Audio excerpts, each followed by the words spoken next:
Assalamualaikum warahmatullahi wabarakatuh.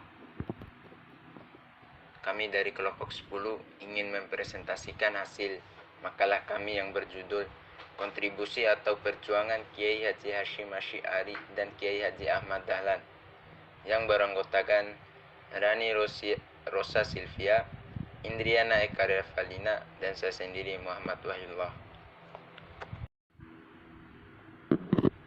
Yang pertama, biografi Kiai Haji Hashim Asy'ari. Nama lengkap beliau adalah Muhammad Hashim Asy'ari Ibnu Abdul Al-Wahid. Ia lahir di Gedang, Jombang, Jawa Timur pada hari Selasa Kliwon 24 Jul Al-Qaidah 1287 Hijriah atau 14 Februari 1871 Masehi.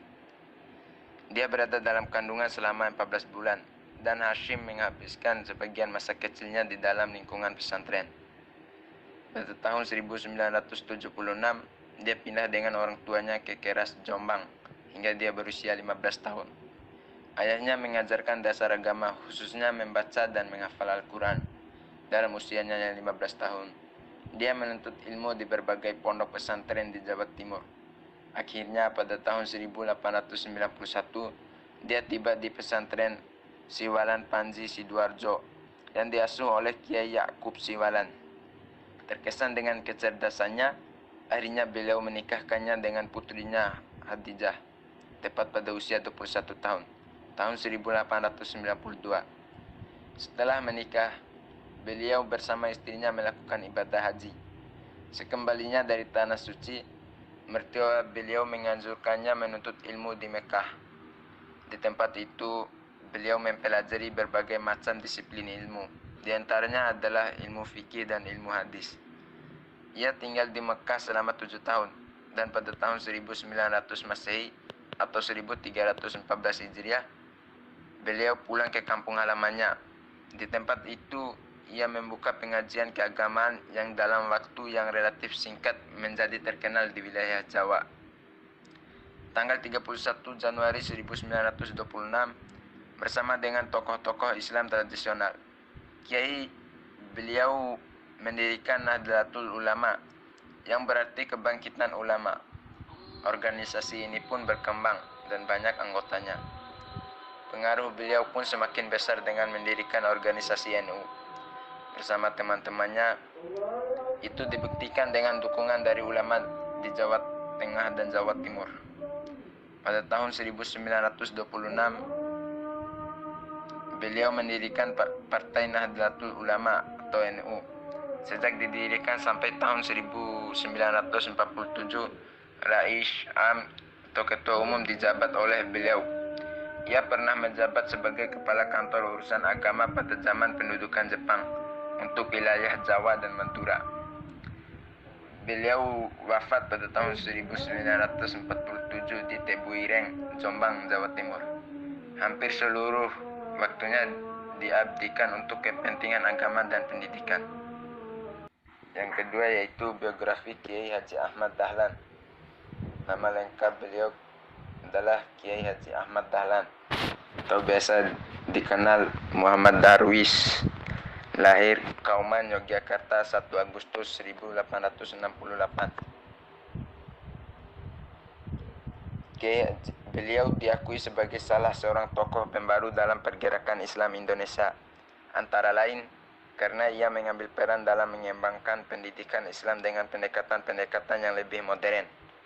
Ia berkepentingan dengan pengembangan pendidikan Islam masyarakat yang menurutnya tidak sesuai dengan ajaran Al-Quran dan hadis. Beliau telah menunaikan haji ketika beliau masih berusia 15 tahun dan menetap di kota Mekah selama 5 tahun. Selama di Mekah, beliau memperdalam ilmu agama dan juga berinteraksi dengan Muhammad Abduh Al-Afghani, Rashid Ridho, dan Ibnu Taimiyah yang memiliki pemikiran-pemikiran pembaharu dalam Islam. Pada tahun 1888, beliau kembali ke kampung halaman dan mengubah nama beliau dari Muhammad Darwis menjadi Ahmad Dahlan. Beliau kembali ke Mekah dan menetap selama 2 tahun di sana pada tahun 1903. Selama 2 tahun di Mekah, Beliau sempat berguru kepada Syekh Ahmad Khotib dan juga merupakan guru dari Kiai Haji Hashim Asy'ari, pendiri NU. Sekembalinya beliau dari Mekah pada tahun 1912, beliau mendirikan Muhammadiyah di kampung halamannya, Kauman, Yogyakarta. Baru pada tahun 1921, Muhammadiyah diberi izin oleh pemerintah untuk mendirikan cabangnya di daerah lain. Kemudian beliau melakukan banyak usaha besar yang terarah, seperti mendirikan rumah pengobatan, rumah sakit, panti asuhan, pemeliharaan kaum miskin, sekolah, serta madrasah setelah Muhammadiyah kukuh berdiri. Sebelum beliau mendirikan Muhammadiyah, beliau pernah tercatat dalam anggota Budi Utomo dan Sarekat Islam. Sebelum mendirikan Persyarikatan Muhammadiyah, beliau bergabung sebagai anggota Budi Utomo yang merupakan organisasi kepemudaan pertama di Indonesia. Di samping aktif di Muhammadiyah, beliau juga aktif di partai politik seperti Budi Utomo dan Sarekat Islam. Hampir seluruh hidupnya digunakan untuk beramal demi kemajuan umat Islam dan bangsa. Beliau mengalami gangguan kesehatan sejak tahun 1922 karena mobilitas beliau yang begitu tinggi. Dengan saran dokter, pada tahun 1923, beliau menyempatkan diri untuk beristirahat di Gunung Tretes, Malang, Jawa Timur. Sebelum akhirnya beliau kembali ke Yogyakarta untuk menghadiri rapat tahunan Muhammadiyah. Dalam pembukaan rapat tahunan tersebut, beliau masih sempat untuk memberikan sambutan. Kesehatan beliau terus menurun hingga akhirnya beliau meninggal pada tanggal 23 Februari 1923 dan dimakamkan di Karangkajen, Yogyakarta, serta diberi gelar pahlawan nasional oleh pemerintah Republik Indonesia. Baik, kita lanjutkan ke poin yang selanjutnya, yaitu kontribusi Kiai Haji Hashim Asy'ari. Usaha dan jasa-jasa besar Kiai Haji Hashim Asy'ari dapat diuraikan sebagai berikut. Yang pertama, ia pernah mendirikan pesantren Tebu Ireng yang kemudian menjadi pesantren terbesar dan terpenting di Jawa pada abad 20. Lalu, Kiai Haji Hashim Asy'ari dikenal sebagai salah satu pemrakarsa berdirinya Nahdlatul Ulama atau NU yang berarti kebangkitan ulama dan dianggap sebagai organisasi massa Islam terbesar di Indonesia. Adapun beberapa jasa Kiai Haji Hashim Asy'ari dalam sejarah kemerdekaan Indonesia, antara lain, yang pertama, ia berusaha untuk melawan pemerintahan Belanda dengan menyerukan bahwa perang melawan Belanda sebagai perang suci atau jihad. Lalu, ia juga menyerukan resolusi jihad untuk berperang melawan pasukan Nika yang melahirkan Perang Rakyat Semesta yang terjadi pada 10 November 1945. Kemudian, ia juga dikenal sebagai penasehat dalam gerakan Laskar Perjuangan seperti Hizbullah, Sabilillah, Mujahidin, GPII, dan lain sebagainya. Selanjutnya, yaitu kontribusi Kiai Haji Ahmad Dahlan. Usaha dan jasa-jasa besar Kiai Haji Ahmad Dahlan dapat diuraikan sebagai berikut. Yang pertama, mengubah dan membetulkan arah kiblat yang tidak tepat menurut semestinya. Dulu, umumnya masjid-masjid dan musola di Yogyakarta menghadap ke arah timur dan orang-orang sholat menghadap ke arah barat lurus. Namun Kiai Haji Ahmad Dahlan membenarkan bahwa kiblat itu menghadap ke Ka'bah, bukan ke barat lurus. Oleh sebab itu, Kiai Haji Ahmad Dahlan mengubah bangunan pesantrennya sendiri supaya menuju ke arah kiblat yang betul. Nah, perubahan yang diadakan oleh Kiai Haji Ahmad Dahlan itu mendapat tantangan keras dari pembesar-pembesar masjid dan kekuasaan kerajaan. Yang kedua, mengajarkan dan menyiarkan agama Islam dengan populer, bukan saja di pesantren, melainkan ia pergi ke tempat-tempat lain dan mendatangi berbagai golongan. Bahkan, dapat dikatakan bahwa Kiai Haji Ahmad Dahlan adalah bapak mubalik Islam di Jawa Tengah. Yang ketiga, memberantas bid'ah-bid'ah dan khurafat serta adat istiadat yang bertentangan dengan ajaran agama Islam. Yang keempat, mendirikan perkumpulan atau persyarikatan Muhammadiyah pada tahun 1912 Masehi yang tersebar di seluruh Indonesia sampai sekarang. Pada permulaan berdirinya Muhammadiyah, mendapat halangan dan rintangan yang sangat hebatnya. Bahkan Kiai Haji Ahmad Dahlan dikatakan telah keluar dari mazhab, meninggalkan ahli sunnah wal jamaah. Berbagai macam tuduhan dan fitnahan yang dilemparkan kepadanya, tetapi semuanya itu diterima dengan sabar dan tawakal, sehingga Muhammadiyah menjadi satu perkumpulan yang terbesar di Indonesia, serta berjasa kepada rakyat dan mendirikan sekolah-sekolah sejak dari taman kanak-kanak hingga perguruan tinggi. Baik, selanjutnya saya akan menjelaskan tentang sejarah berdirinya NU dan Muhammadiyah. Yang pertama yaitu sejarah berdirinya NU.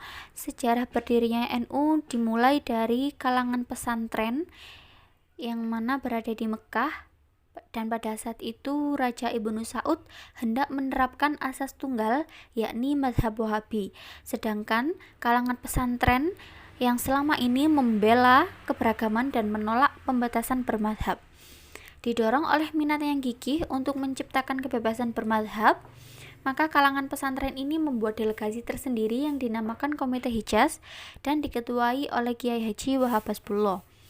Lalu atas desakan kalangan pesantren yang terhimpun dalam Komite Hijaz ini dan tantangan dari segala penjuru umat Islam di dunia, maka Raja Ibnu Saud mengurungkan niatnya untuk menerapkan asas tunggal.